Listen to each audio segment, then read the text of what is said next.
This video is going to show you how to install my flat top kit or flat man's pack, depending on what you buy on your pumper. The flat man's is a 4-piece kit. It's the piston, valve, spring, and bushing. And the flat top is just the piston and the valve. This is the brass piston. There's a brass and aluminum version available. It's looking a little chewed up because this is the third take of this video that I've made. This video assumes that you have your breech and barrel off and your trigger frame, just because they're easy. It's just 2 screws for the trigger frame, preferably number 2 square, but if not, a slotted will work. And then the breech and barrel come off with a 050 hex and then a Phillips back here. It also assumes that your OEM roll pin has been removed, which is by far the biggest pain in the butt. I have a separate video linked in the description, and I'll put a card, hopefully right now, that you can click to watch how to do that. I do it with a bench vise. Makes it pretty easy. It's still a chore. I don't even want to think about how you would do it without a bench vise, but watch that video for ideas on how to get it out. And then throw it away and never use it again, because it's such a poor design. I use shoulder bolts and clevis pins. This is the shoulder bolt without the castle nut. But I sell both those separately. I feel that they're a requirement. The clevis pin may be a little bit cleaner looking. I sell them about 50-50. I use the shoulder bolt on all my project guns just because it's easier. It doesn't require needle nose to put the C-clips in. But do whatever you like. After you have that out, the barrel band just slides off. The link arm and the pump rod just slide out. When you are taking the breech and the trigger off, the biggest gotcha is that the hammer spring and hammer cover are under pressure, under tension. So when you're to the last screw, whichever one you choose to be last, cover that so that it doesn't fly across the room or worse into your eye. But then the hammer cover, spring, hammer pin, hammer come out. And then if your transfer port sleeve doesn't just fall out, make sure you remove that before you drive the valve out, because you'll chew it up. That's how I typically do it, is with a little hex wrench, but whatever, to pull that out and do it so that you don't damage it. And then to remove the valve, the easiest, maybe not the best, but the easiest way is to just use your barrel and then just push it forward.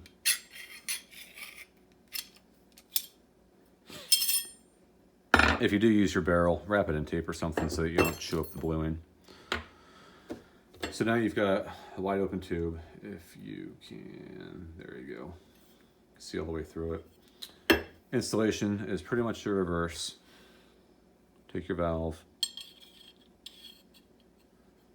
put a dab of oil on. I've already done this like 3 times, so it doesn't really need any more oil. But a dab of oil right in the O-ring, smear it around, and push it into the valve stop, which is this little indented piece of steel right there. Center it, find your screw, and that's a little bit off. So we will try to do that. That could be a little bit better. There, that looks good. Do that. And then do that. That'll line it up. Check up here. If this is off, you can use something. The best thing to, I'm not going to go out to the garage to get it, but the best thing is a number 22 drill bit. It's the perfect size for this hole, so that, because if I'd use this, in fact, you can see a little bit. I've chewed it up just a little bit. Number 22 drill bit is the perfect size to rotate that, and we'll align the top hole in the bottom because the valve is disassembled right here, and it's done by unscrewing counterclockwise, which also is how you align, is how it's aligned, and that's how it's supposed to be. I get a lot of questions on that, but that's how it's done. There's an O-ring in here to keep everything sealed. It's not the threads that seal, it's the O-ring. So you are definitely allowed to rotate that just a little bit. Drive this guy out with whatever. Put new piston on.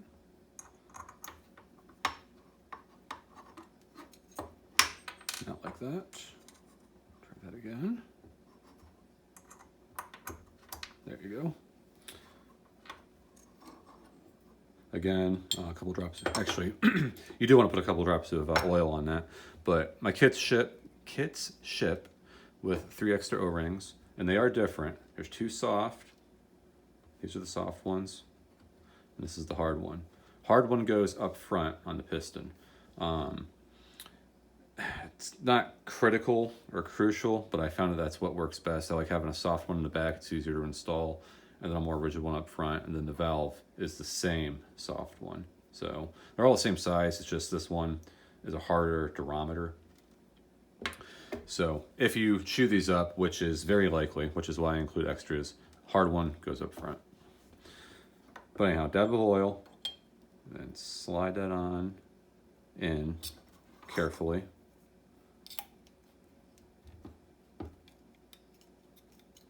And then do that. And then, like I was saying, I don't use the OEM roll pin ever again. I use shoulder bolts or clevis pins. Most of the time, you need to drill this hole out with a 3/16 inch drill bit, which I include in these kits. You can sometimes force it, but instead just drill it out, and then it just slides right in. You can check for, well, you can do that after you do this. Line that up. There, that's a little bit better. Now you can check for pressure. You can feel resistance immediately. I don't have the nut out here, but a castle nut goes on that, which you should probably do so that it doesn't fall out. Sleeve goes in, it just rests in there. Bushing goes on, there's a thin and a thick side. It's thin side down. It just rests in there, and it's kind of difficult because it'll fall out if you tip it. And hammer. Hammer pin. Bring it to the back. And grab, do I want to do this? I think I probably should.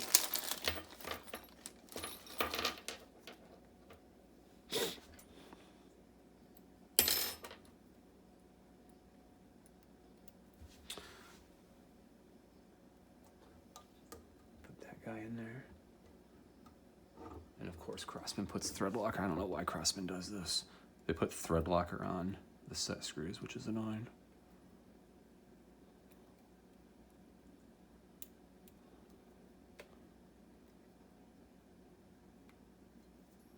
Whoa, oh no. Tighten that, and then back it off just a little bit, so that that moves. It's still not perfectly aligned. There you go. Line that up. Did it hold? It's good enough for this part.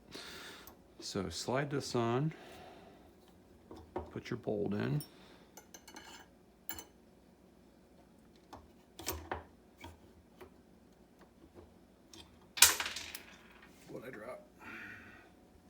What did I drop? You probably saw it on the camera. I don't know what I dropped. We'll find it. Now you can put your spring in. Hammer cover. And this is where it gets a little hairy. Do something like this. And I'm doing this a specific way to show you guys something. This is a lot easier out in the shop on my vise. But I wanted to pretend that I didn't have a bunch of special tools. Okay.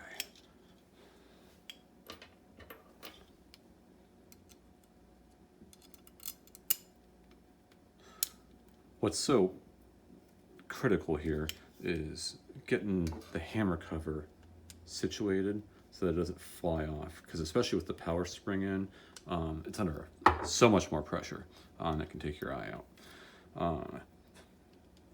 But it's not going anywhere now. So find your handle.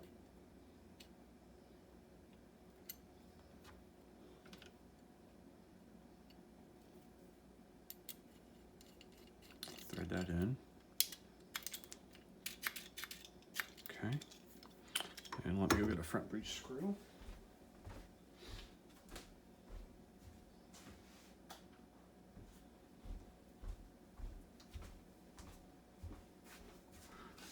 And I have a video on, there's a technique to getting the torque right and a pattern for all three of these screws, the rear breech screw, the front breech screw, and then the barrel set screw. There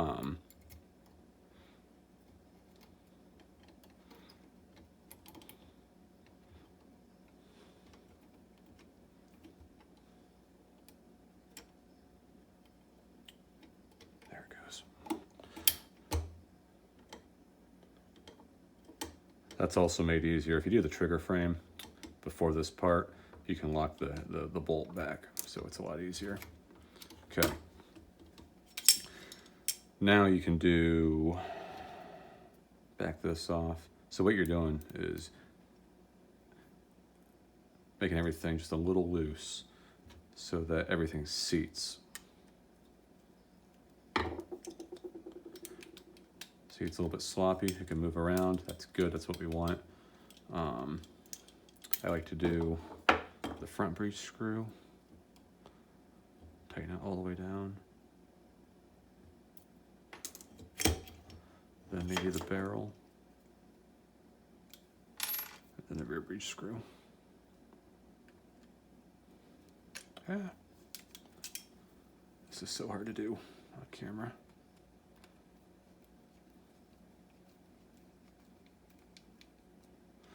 You'll want to put, I didn't do it, but you'll want to put the hammer cover in. You can't do it when the screw's already in there.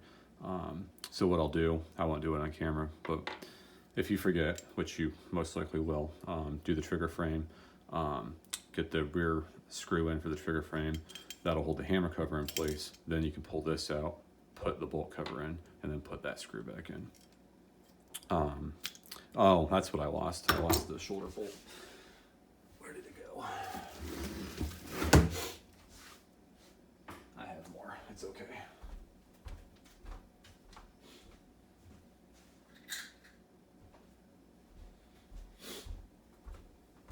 Not only do I have more, but I also have the castle nut.